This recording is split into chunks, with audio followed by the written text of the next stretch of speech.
Welcome into the Triple Option presents the Offseason, where we're going through and looking at every team that we possibly have time to in the offseason, what went wrong or what went right, how to fix it, how to improve it. That's what we're going to do team by team. We're starting in the Big 12, and here we are with the team that finished second to last in that league, the Baylor Bears. So what went wrong? Well, first of all, bad O-line play. The O-line was so abysmal in 2023 for Baylor. They could never get any consistency game over game. Each week was a different set of problems. Lineup shuffling did not change it. This line, I would say, was more disappointing than the line in 2020. Those guys had an excuse. They all had COVID.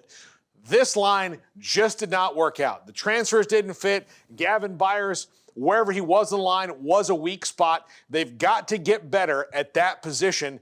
And Eric Mateos gone. No new offensive line coach as of this recording. So we'll see under the new offensive coaching staff what they'll do along the offensive line. Next, the defense was totally lost. First-year defensive coordinator for Baylor, and he had that co-DC title at Oregon. Matt Powledge came in, was probably not ready to call a defense. Does that mean he'll never be able to call a defense? No. He just needed to learn some things and needed some on-the-job training. But not only maybe talent problems along the defense or scheme, whatever you want to say, whatever was going on, they never seemed to be in the right position. They never seemed to have the right calls made, especially in key moments, particularly the last one of the season in the loss to West Virginia.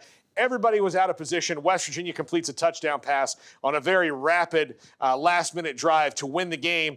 And the defense, again, just left scratching its head as to how it got in that position.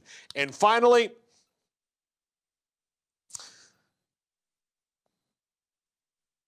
talent deficiency. This, and I paused there because this was not something I think a lot of people saw coming. This was not a very talented roster and really was not a Big 12 roster. Why did this happen and how 2 years after Randa won the Big 12 could this happen? Well, 2020 recruiting class really didn't pan out for them. And instead of trying to assuage those losses in the portal in 2021, Randa took a wait-and-see approach. Those are your juniors this year. That did not work out. This was a team that had a mix of older players and true freshmen, and there was this void in between of leadership, and the roster just was not as good as most people thought it was going to be. So how do you fix it? Portal, portal, portal. The NCAA transfer portal exists for a reason. You are, if you're Randa, you are on a 1 year and prove it kind of a deal right now at Baylor. And you can't, while you do have to get good high school players, you are going to have to build it with some veterans. And that includes the talent deficiencies on the roster, but particularly offensive line and now quarterback with Blake Shapen on his way to Mississippi State.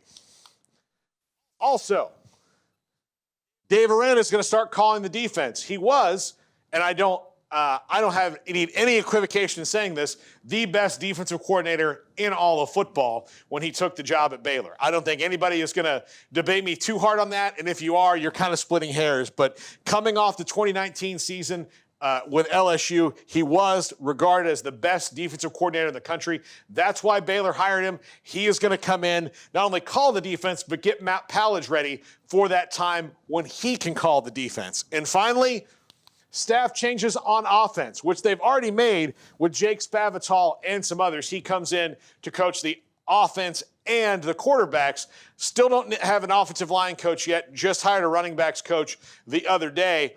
But this is not only a staff change, this is a huge scheme change. They're going from the wide zone to the spread. Jake Spavital, very adaptive offensive coordinator. He will build this spread around what they have in Waco, but he is also here to help save Randa's job, so he has to hit just as hard as Randa has to hit in 2024. So that's our wrap-up for the Baylor Bears in 2023 and what to look ahead to in 2024. Please like and subscribe here to the 365 YouTube channel. Share this video with your friends. We appreciate when you do. We're back with more, including the Houston Cougars, This is 365 Sports.